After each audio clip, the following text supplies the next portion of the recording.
Oh, there we go. See that? Changed it up a little bit. Threw in some music, production value. Now everybody is interested. They are invested in listening to my lecture because we have music. Or as my daughter likes to call it, music. Music. This is the theme song to our life. Let's listen. Ah, that's great. That's great stuff. All right, if you're joining us today, we are talking about the reporting and writing process. This will be a pretty quick and easy one, but there are some important things to consider when you are first starting out with creating, especially in the broadcast industry. Everything should be well planned, well timed. And so we're going to be going over, how do you do that? What do you talk about? Well, for my guys, I make them hold what's called a production meeting at the beginning of every week, and they have to lead it just like a news station. What's going on? What are we doing? What's interesting? Why are we doing that? How's this going? When are we going to be complete? Right? So there's lots of different things that we can do. So we're going to be going over it today. And cut the music, please. I said cut it. Cut the music. All right, got it. Here we go. All right, here we go. So there are 4 basic steps when completing the story. We've got the news meeting, or what we call the production meeting. We have pre-production, production, and post-production. And those 3 phases, pre-production, production, post-production, and even distribution is the 4th. Those 3 are in almost every facet of the industry, whether it be film, broadcast, music videos, commercials. It's all the same: pre-production, production, post-production, distribution. Distribution in the broadcast level is obviously your show. It's airing on TV. So there are those steps. Now, distribution on the film level may be to theaters. Distribution on the music video level may be going straight to YouTube. I don't know what the release is for music videos. They even still have those. Side note, the music you guys are listening to nowadays, wow, it's just sad. That's not even real music anymore. So we have 4 basic steps: the production meeting, the pre-production, production, and post-production. So let's take a look. All right, here you go. Pre-production. Pre-production is a stage where you're developing your idea. This is where we're probably going to have our production meeting. We sit in front of the entire class and we go, "What's going on, guys? Tell me what's happening." "Well, we got a football game." "All right, who wants to cover it?" "Oh, I'll do that." "All right, I got this really cool story about this guy with 1 leg, but he's making a prosthetic in East out of the 3D printer." "Oh, that's really cool. Let's do that," right? So you have all these ideas floating around. That's a terrible, well, there are no terrible ideas. It just spurs better ones. But that's not a great story. Let's move on to something else. This is where I also ask the big question. So what? We already went over this in past lectures. So what? Why do we care as viewers? Why should we be invested? Why are we interested in this story? Remember, viewers, I don't know about you, but most viewers have the attention span of 30 seconds. So if you get 30 seconds to catch their interest, if you have not done that, you're not going to get it. Okay, so make sure you're catching attention right off the bat. You're going to ask yourself, what's the main point? You're going to discover the central idea. Be flexible. Now, this is important because we did this example. Your story may turn into something else. You may go to do a story on a park, right? This brand new park just opened up. Kids are going to be playing there. There's cool slides. I'm interested. I want to go down the slide, right? You get there, dead body. What?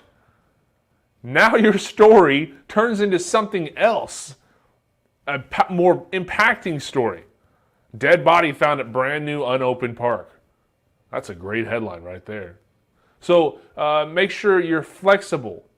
Depending on what happens, your story could shape into something else. We're also going to determine the angle. That's how you're going to tell the story. We use this as an example a lot. Trump is building a wall, cutting off the border of Mexico and the United States, and it's stopping immigration. Okay, that is a fact. So now, one angle could be he's doing this, and he's building the wall. It's going to cost this much money. Here's when it's going to be completed. It's going to be in these locations throughout the United States. Okay, so you have the factual information. The other angle could be you decide to take the approach of interviewing people in Mexico and how it's affecting their lives. You're still giving factual information. A wall is being built, but you're interviewing these people that would immigrate, or they need to immigrate, or it's affecting their lives because they can't travel. Things like that. So what angle are you going to tell? So determining that, you could say, what's the story about? And what is my viewer going to care about? Remember, you're still reporting the truth, but what will they more than likely watch? What will they listen to? And the most important thing is, how would you tell it to a friend? Why is conversational speech preferred? Why? Any ideas? Jeff? Very good, Jeff. People like to be talked to. They don't like to be talked at. There is a difference. A lot of teachers, especially starting out, talk at you. They're telling you this. This is the information you need. They're shoving it down your throat. This is it. This is the information. Or you could take the conversational approach, right? Talking like friends, having a conversation. People are more likely to listen to that than being talked at. All right, so there's pre-production. Now we're moving into production. This is the stage where you're now in the field. You're shooting your interviews. You're shooting your B-roll. Get the information you need. Make sure you have more than one interview, for the love of God. Please make sure. Don't come back into the editing room with just one interview. You will be in a world of hurt. Jot down any observations. The big thing I would say here is make sure you shoot B-roll appropriately. It is impossible, I tell my kids, it is impossible to shoot too much B-roll. It's better to have it and not need it than need it and not have it. Ooh, that was great. That should be the title of the video. It's better to have it and not need it than need it and not have it. I tell my students to shoot minimum 27 shots of B-roll. Minimum. Don't come back into the classroom unless you have 27 shots. Because you'll need those shots to cut it together. And the important thing is to say cow, see cow. If the person you're interviewing is talking about a cow, we need B-roll footage of a cow. Do not have the person talking about a cow and you show a shot of a hallway in a school. How does that relate? It makes no sense. So make sure you're shooting the appropriate B-roll. Say cow, see cow. If we're talking about a football game, we should not be showing pizza in the cafeteria. We should be showing football players, practices, games, cheerleaders, things like that, right? Things that relate to what you're speaking about. Who do we interview? You should know this. We have officials and witnesses. The officials give you the 5 W's and 1 H. The witnesses give you the opinions. You can get eyewitness accounts, and the emotion is going to relate to the viewer. Be careful with opinions. And finally, we move into post-production. Now, post-production, this is where you're finished shooting. You're going to review all your notes and your interviews. You're going to look at your angle, okay? Then you're going to start drafting the story. Now, a lot of people write the story and your VO, that's your voiceover. We'll go over all that. Your voiceover before cutting the B-roll. That's a challenge, especially if you're very new to the industry.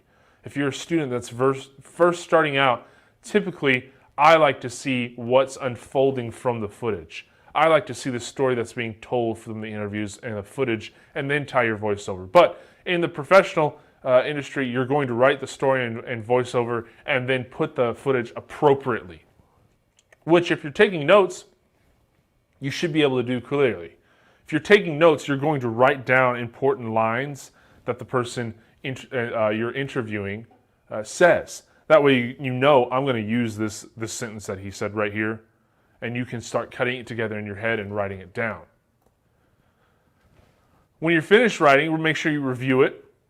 Super important, is this true? If there's any doubt that this is not true, Write it again. Your first obligation is to seek truth and report it to the general public. If it is not true, you have gone against all ethics. Make sure you're telling the truth.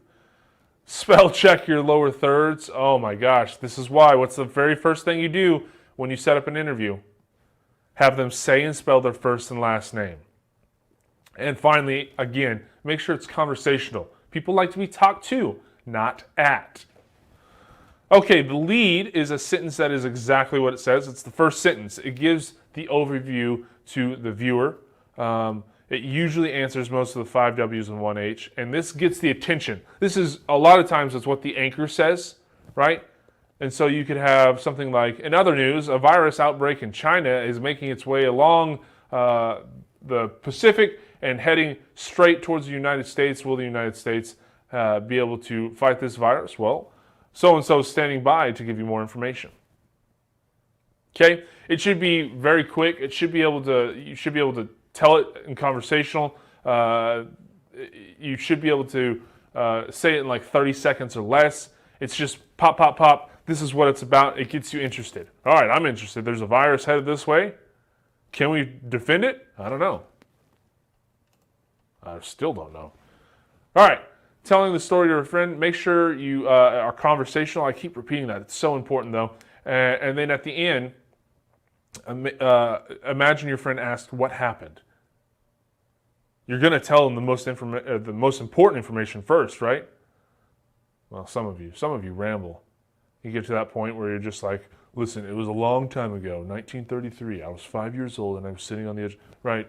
But if you're trying to do an elevator pitch or a lead, you're trying to get to the story and the information, boom, boom, boom, or you lose their attention. You get 30 seconds. Make sure you tell it in 30 seconds. Okay, there's 2 types of stories. There's hard news and soft news. Hard news is very factual based, very little emotion. Okay, soft news, typically eyewitness accounts. Okay, both have factual information, but your soft news is going to be leaning more towards the emotional aspect. So hard news, typically it's going to be like things that are important. People need to know this stuff now. Crimes, fires, meetings, protests, rallies, court cases, elections, right? Those are hard-hitting. Murder, okay? Those are hard-hitting. People need to know this information. They need to have it. So that's hard news, okay? Then we go to soft news. Soft news is designed to entertain, has an emphasis on human interest. For instance, profile a student that just won a big scholarship. We did a story on a student that went on to the show Who Wants to Be a Millionaire and won $250,000. It's a soft news story, right? It can focus on people, places, issues that affect their lives. It can be based on a news event. So, for instance, it could be a business opening up, right? There's a local business downtown that is going to be opening up and it's going to be feeding the homeless. That affects lives, but it's not hard hitting. People don't need to know this information now.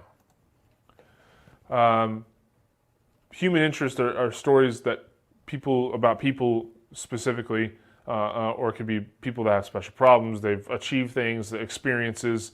So it could be, they survived a shark attack. Well, that's a human interest piece. Very interesting, but it's a human interest piece. Lots of emotion going on there. Okay. It could be overcoming difficulties to seek to improve, like Lance Armstrong overcoming cancer to win the championships. I still believe he did not take steroids. Impossible. Lance wouldn't do me like that. He wouldn't.